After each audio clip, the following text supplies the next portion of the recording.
Experience Karen Hunter in a completely different way. Karen Hunter is awesome. The podcast. If you like me on SiriusXM Urban View Channel 126, you're going to love me in Karen Hunter is Awesome. Hey, this is Karen Hunter, host of The Karen Hunter Show on SiriusXM's Urban View. Karen Hunter is Awesome is an actual podcast to bring heat and energy and knowledge and power. A 1-2 punch that I don't think you get anyplace else. Tell the truth. Check out the podcast wherever you get your podcast. You will not be disappointed. But I want to kind of spend this first hour talking to you, but also talking about the chaos that we're currently in. And it is chaos. Before I came in, there was a story. Smith, I know I sent you the link to it, but Mike Walls, Mike Walls, was he sat down or did he resign? White House National Security Advisor? Is he the one that set up the put the reporter on the damn is he the one that put the reporter on the signal? Okay. Mm-hmm. So he's the one taking the hit, not Pete Hegseth? As of now. Okay. So White House National Security Advisor Mike Walls is set to depart. This is how they're framing it. According to two people familiar, I don't know who these people are. It's probably going to happen. Of course, he came under scrutiny because of adding Jeffrey Goldberg, who they tried to demonize. He didn't ask to be on your private text.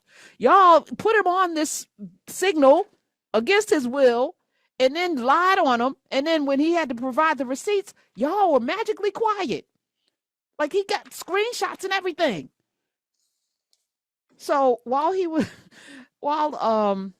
the lady who was at the, give me the story, Smith, because I sent you the clip and I don't see it on here now. So the clip that you're referencing is the spokesperson for the State Department, Tammy Bruce.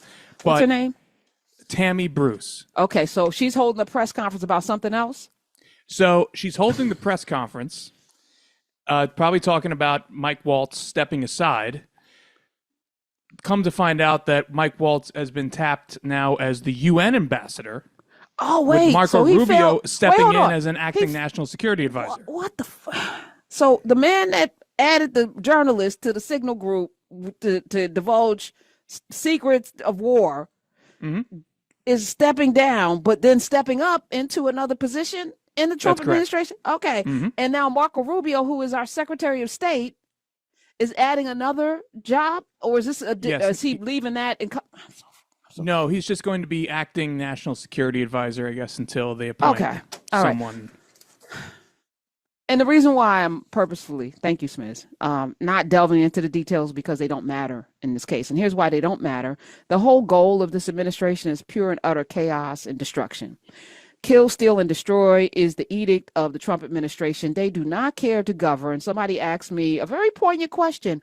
Why doesn't he just go through the channels? He has all the branches of government. Why doesn't he just legislate? Why all the executive orders? Well, ma'am, the reason is because he is not interested in governing. This man is not interested in being actually the president. This is as Clay said today, he said they're grifting, gaslighting, and there was another G. It wasn't goofy. It was something else. Grifting and gaslighting just stood out. Yes, this is a big grift. They are tampering with the stock market, saying ridiculous things that make the stock market drop and then up. Psych. I didn't mean that. Stock market goes up. So while his buddies and Marjorie Taylor Greene and her cloven hoof, they will, buy up while the market is down. Then he drives it back up and then they take their earn. I mean, it is absolute chaos. Firing people that we need and then hiring them back and then saying they're saving money when they're actually spending more money than anybody spent in their first 100 days. They're lying, they're cheating, and they're stealing. Lying, cheating, and stealing. This is this should be on a hat. That should be on a red hat somewhere. Lying, cheating, and stealing. So this is not about governing. This is not about making America great again. This is not about the border. This is not about the border because there's a very easy legal way. Biden did it. Obama did it. Obama deported more people than Clinton, Bush, and Bush combined. Legally. There's a pathway to deporting people who are here illegally, if that is the case. But I would really like to hear from one person who has had such a negative impact from these migrants and these quote unquote illegals. that they've impacted your life and you lost a job. 866-801-8255, because that was why you said you voted, but you really didn't vote for that. You're a liar. You didn't vote for eggs being high because eggs were still high. You didn't vote for that. Gas, you didn't vote for that. So here we are, which is why I'm not going to get into the details because it doesn't matter. There's nothing we can do about it. And to a lot of our consternation, Alan Orr said the truth. We got the midterms to show up in numbers we have never seen before, to at least give ourselves a fighting chance with a Congress that's going to show up and not just filibuster and sit on steps and sing camp songs, but actually govern and do things. And I don't know if impeachment is going to work unless we have the Senate. And if you can impeach and convict, if you have the numbers, then that should be something to do. But the first thing is to undo all of this. And fortunately, a lot of the judges are actually doing what they were sworn in to do.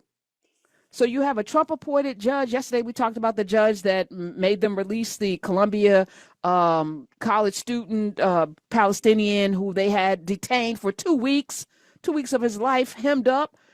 Another Trump-appointed judge ruled that the deportation push is unlawful. Now, they say the arc of the moral universe is long. This is what Martin Luther King had told us, right? The arc of the moral universe is long, but it bends towards justice. The arc of the moral universe is long, but it bends towards justice. It may take a minute. I'm not a patient person, so I'm not someone to tell you to be patient. I hate waiting. And I hate for somebody to tell me later or next year, because that seems like forever. But we're not without resources, and we're not without power, and we're not without ways of making some things happen. And the biggest thing is, I was listening to Clay today, and he was talking about Lincoln. Lincoln wanted every 4 million of those Negroes and those blacks, those enslaved who were enslaved for those 200, 300, 400, 500, for those couple hundred years here, to leave. Had a deal with Liberia, as Clay was talking about, Haiti. They wanted to ship our ancestors someplace else. He did not want this nation to be full of us. And guess what? We didn't leave. We refused to leave. Some people did get on a boat and go to Liberia, but most of us stayed and built wherever we were in spite of all of the horrors. And even when they came with the paddy rollers and the policing of our bodies and saying we were loitering and building a chain gang, we stayed. And then when we left, we migrated. The Great Migration, there were at least 2 of them. We've always figured out how to continue, and we will continue to do it now. And it may take a little bit of time because people didn't want to show up in November, but here we are. And maybe this is good. I mean, I have to say that because there's no other choice. I mean, yes, it's bad, but can we make something good out of it? We make chitlins all the time that taste delicious and are now a delicacy. And oxtails, literally the tail of a cow, make that delicious. We know how to make stuff good in bad, scarce times. And we're going to have to do that now. So I'm optimistic because we got the seasoning. All right. So the Rolling Stone, a magazine that I was talking about on Monday or Tuesday, that I read pretty regularly. I subscribe to it, and I did when I was teaching because they had some of the best profiles as I was teaching journalism. One of the lessons was how to write a profile, and the Rolling Stone had some pretty good profiles, so I would always use them as a reference. But they also have emerged as a pretty good source of news, which again, their lists are trash. You don't want to follow them for their top best rappers or R&B singers of all time. You don't follow their lists. But their stories, they have some good journalists. So today I want to pull from the Rolling Stone is a headline: Spooked by trade wars. Trump officials hoard supplies. And this was something I was going to talk about today anyway, because I got a whole list of things you should have. Larry was talking about it as well. And I'm not saying y'all should go do a run on the stores, but you should probably do a run on the stores, at least Costco. Go to Costco and the things that you need, canned stuff, rice, beans, things, water. But again, stay ready so you ain't got to get ready. Mama's been me and my mama, actually. I got rain barrels and I've been, collecting and gathering water for a long time because water's in there. And I even have tablets to make water more potable, just in case there's some, impurities. And I even have filters because water, you need water. I could live without food, and some of us need to learn how to fast. Some of us need to learn how to not eat for at least a day. What is that? If you've never not eaten for a day, Try it. Try it like once a month. Get in the habit of doing something. At least you know you can do it. You can go a day or two without food and not die. Water, you need water. Do you have enough water? Well, this Rolling Stone piece said some Trump administration officials, this is what got my eye, are stockpiling toilet paper. There you go. Get a bidet. You don't need all of the toilet paper, but if you haven't been getting ready, then you need to stay ready. Let's go. Let's go. If you are somebody that likes to wipe a lot, get your toilet paper up. They're stockpiling toilet paper and food. Well, they have been. Two Trump administration officials and a Trump aide, they told Rolling Stone that they have done some stockpiling of their own in recent weeks or months, and that they know others working in Republican politics inside and outside of the administration who are doing the same. One of the Trump officials said that they have already run to Target. We don't do that.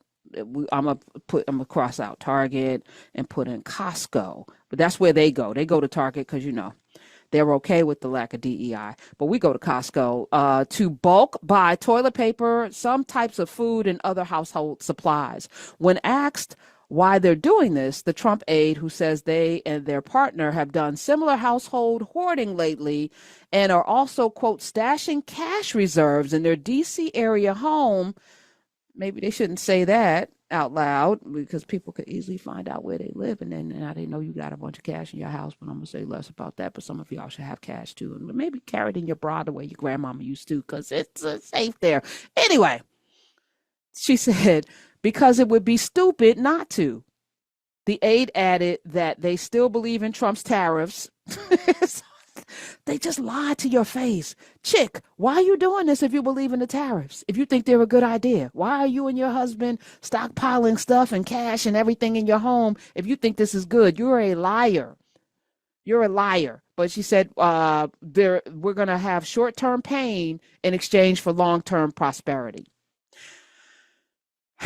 The trend is symptomatic, says Rolling Stone, of a larger panic taking place within the Trump-dominated Republican elite. That's inside their house. Them people that voted for this, that donated for this, that teed it up for it to happen. A significant share of the GOP luminaries on Capitol Hill, members of the Republican donor class, and some top-ranking officials in the Trump administration are privately extremely fearful that Trump's trade warfare is going to throttle the U.S. economy and further drive down his and the party's approval ratings ahead of the 2026 midterm elections. They're concerned about the midterms. So we should be energized. This story is by Aswan Subsang, Suebsaeng.